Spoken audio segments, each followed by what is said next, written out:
Is the YZ85 a good choice for beginners or trail riders?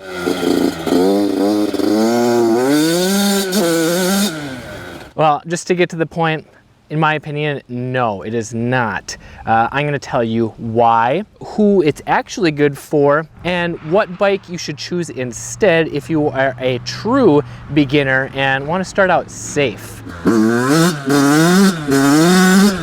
Now, the YZ85, it's an 85cc two-stroke liquid-cooled motocross bike. What does that mean? Well, it's a race bike. It wants to go fast. And this is the #1 reason why I don't recommend it to new riders.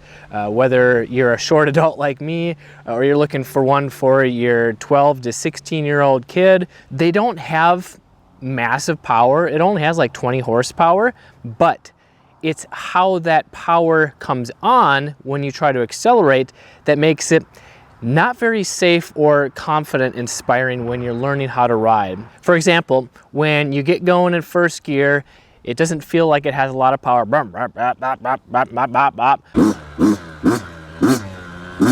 But once it gets on the pipe, which means it's just getting into the power band, which is the high RPM where it makes the most power. The power goes like this, and then it's a huge spike in power. It's like a light switch if you're not used to it. So it's like,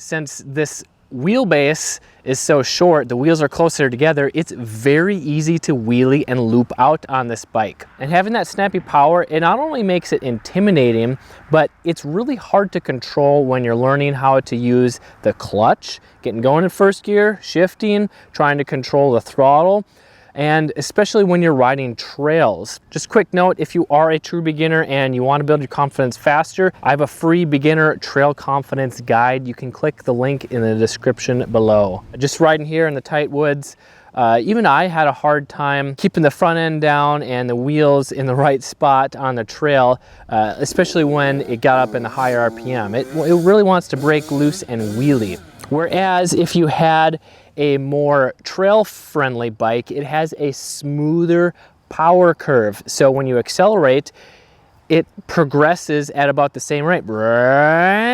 Instead of it doesn't want to jump out from underneath you. But it's not just the power that makes it less beginner-friendly.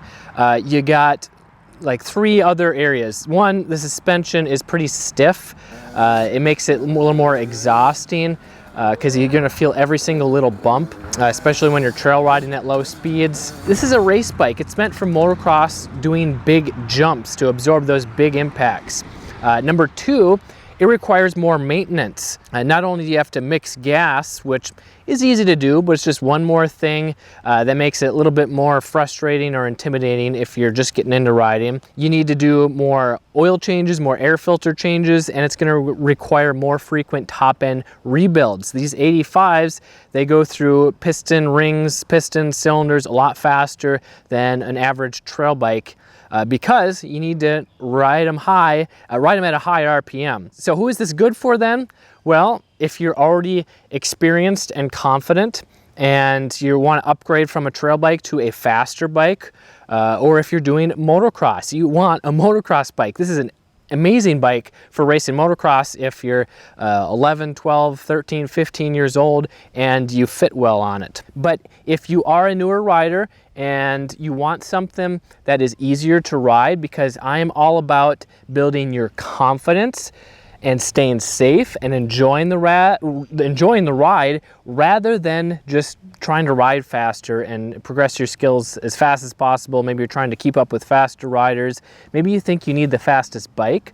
But I have found that when you start on a slower bike and you focus on learning the basic techniques of riding a dirt bike, which are very different than riding a four-wheeler, even a mountain bike, especially a street bike, because the balance and traction, they require so much different techniques as well as body position. So if you want to build your confidence, then you should be focusing on the proper techniques.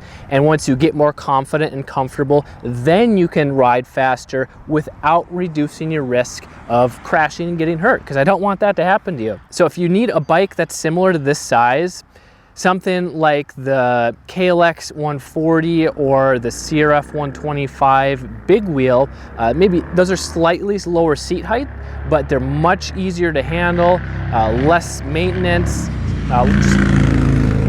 just a much better choice if you're truly a beginner to dirt biking. But if you want a complete list of the best beginner dirt bikes, you should check out this video here, or get a link to an article in the description below. I'm Kelly Figge from MX Hideout. Stop surviving, start riding.